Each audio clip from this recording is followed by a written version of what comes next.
Hello friends, Radhe Radhe. कैसे हैं आप सब। जैसे कि आपको पता है माता चौथ संकट चौथ की कहानी है, वो मैंने एक सुनाई आपको। दूसरी तिल चौथ की कहानी, जो कि इन कथाओं के बिना संकट चौथ अधूरा है। इन कथाओं के सुनने से संकट चौथ की दूसरी व्रत कथा।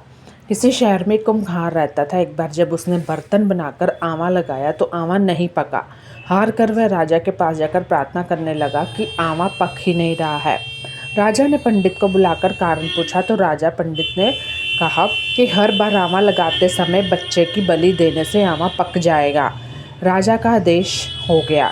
बलि आरंभ हुई और जिस परिवार की बारी होती है वह परिवार अपने बच्चों में से एक बच्चा बलि के लिए भेज देता है। मतलब इस तरह ये कथा शुरू हुई है।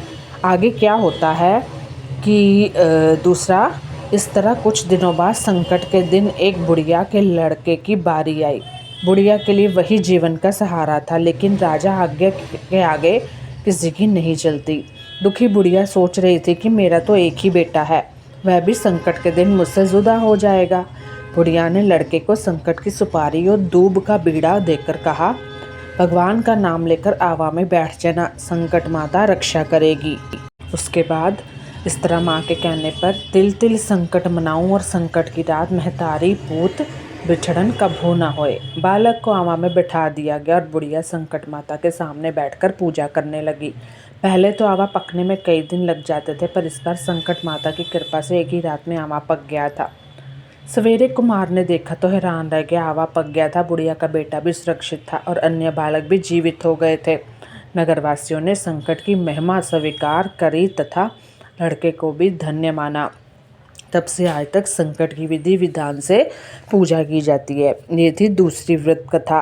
कहते हैं कि माघ मास में इस तरह पूजा करना, दान करना और कथा सुनना बहुत ही पुण्य कहलाता है। हमें गर्व होना चाहिए अपने धर्म पे कि हमें इतनी अच्छी अच्छी पॉजिटिविटी की बातें सुनने को मिलती हैं। अब बात करते हैं तीसरी व्रत कथा संकट चौथ की। एक ब्राह्मण था, उसके एक ही लड़का था।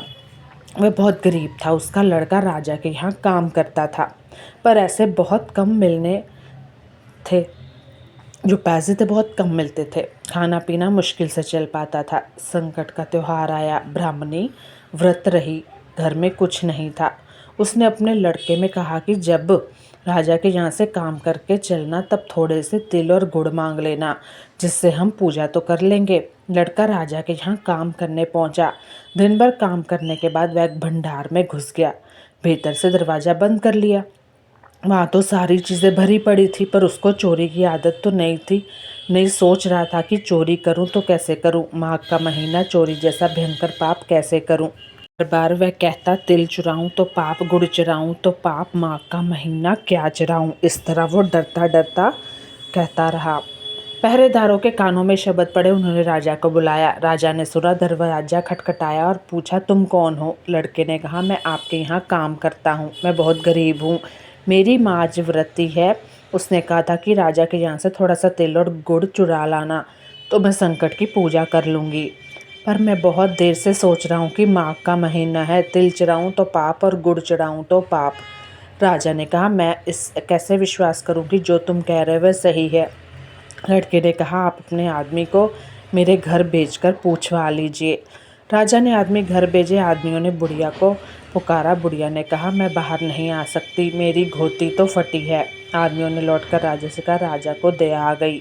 राजा ने कहा, गाड़ियों में जितना चाहो माल लदवा लो, सब तुम्हारा है। घर जाकर माँ से कहो कि खूब विधि से संकट की पूजा करे और सुख से जीवन व्यतीत करे। अब तुम्हें चोरी करने की जरूरत नहीं। बुढ़िया के लड़के ने राजा की जयकार की और सम्मान से खूब लद भद कर घर आया। बुढ़िया ने पूजा की और सुखपूर्वक जीवन व्यतीत करने लगे।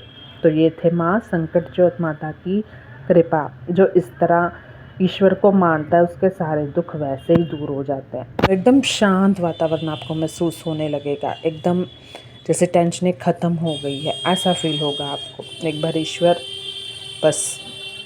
संकट चौथ की चौथी व्रत कथा।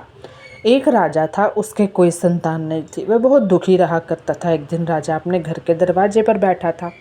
उधर से एक भंगिन निकली तो उसने दूसरी औरत से कहा, आज सुबह से निर्वशी राजा का मुंह देखा है। देखो दिन कैसा बीतता है। राजा ने यह बात सुन ली। वह महल में आकर चुपचाप लेट गया। सभी रानियां आईं और राजा से बोली, राजा उठिए, खाना खाइए। पर राजा ना उठा। उसने कहा, मेरा इतना बड़ा राज, इतनी रानियां, पर बिना पुत्र के एक भंगिन मुझे बातें कह गई। महल में सभी लोग दुखी हो गए, पर छोटी रानी की दासी बड़ी चालाक थी। उसने छोटी रानी से कहा, राजा बहुत दुखी हैं, हमें कुछ करना चाहिए। तुम चुपचाप देखती जाओ, राजा का दुख दूर हो जाएगा। क्योंकि वो चालाक थी, उसने दिमाग लगाया। ध्यान से सुनना, बड़ी ही प्यारी कथा है। उसने जाकर राजा से कहा, राजा जी उठिए, भोजन करिए, छोटी रानी गर्भवती है। राजा बड़ा खुश हुआ और उठकर खाना खाया और 9 महीने तक पुत्र होने का इंतजार करने लगा। एक दिन दासी ने कमरे में चारों तरफ पर्दे बांध दिए और राजा से बोली, पुत्र हुआ है। राजा ने खूब उत्सव मनाया, खूब धन बांटा। दासी से बोले, मुझे पुत्र दिखाओ। दासी ने कहा, उसके गुण खराब हैं, पसंद में देखना। छोटी रानी बड़ी दुखी थी। उसने दासी से कहा, जब राजा को तुम्हारे झूठ का पता चलेगा तो तुमको भी मरवा देंगे और मुझको भी। दासी ने कहा, रानी देखते जाइए। जब पसनी का समय आया तो राजा ने कहा, दासी अब तो दिखाओ। दासी ने कहा, राजा अब मुंडन में देखना। राजा फिर मान गए। अब मुंडन का भी समय आ गया। खूब धूमधाम से तैयारी हुई। राजा ने फिर दासी से कहा, अब तो दिखाओ। तो राजा ने कहा, अब राजा सीधे ब्याह में देखना। राजा गुस्सा होने लगा तो दासी बोली, हाय क्या ग्रह खराब थे, तभी नहीं दिखाया। आपका लड़का है, कुछ ही दिन की बात है, ब्याह में देख लेना। छोटी रानी दुखी रहने लगी। 16 साल बाद राजा के वहाँ शादियाँ आने लगी। इतनी देर राजा को मुंह नहीं दिखाया। राजा ने दासी से कहा, अब हम राजकुमार की शादी करेंगे। दासी ने कहा, शादी पक्की करिए, मैं राजकुमार के साथ डोले पर चलूंगी। शादी तय हो गई, बारात सजने लगी। राजा बोला, दासी अब तो राजकुमार को दिखाओ। दासी बोली, द्वार 4 में देखना। राजा फिर चुप हो गए। दासी ने एक बड़ी थाली में तिल और गुड़ मिलाकर एक लड़का लिटाया। उसको ढककर ढोली में बैठाकर बारात में चल दी। छोटी रानी दुख से बार बार बेहोश हो जाती थी और कहती, ये दासी राजा की बेइज्जती कराएगी, ये हमें कहीं का नहीं छोड़ेगी। राजा ने दासी से इस तरह पूछते पूछते काफ़ी टाइम हो गया। बारात चली जा रही थी। लोग थक कर एक जगह विश्राम करने लगे। दासी का डोला एक पीपल के चबूतरे पर रख दिया गया। दासी नहाने तालाब में चली गई। उसी पेड़ के नीचे संकट देवी बैठी थी। संकट देवी ने देखा डोले के आसपास चींटी लगी हैं और आन जा रही हैं।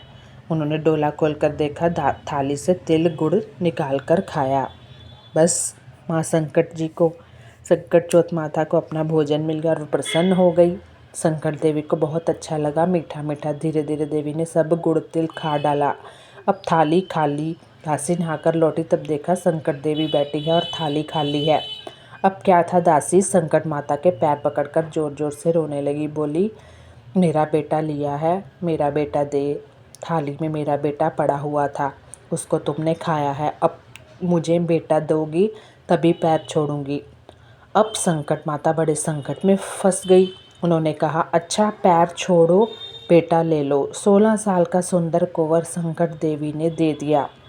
अब जब दासी बहुत प्रसन्न बारात दरवाजे पहुंची, राजा ने कहा, दासी अब तो समय आ गया है, अब तो दिखाओ, अब तो राजकुमार को दिखाओ। दासी ने पालकी में से पर्दा हटा दिया और राजा राजकुमार को देखकर दंग रह गए। बोले, इतना सुंदर था इसलिए तो तुमने मुझे दिखाया नहीं।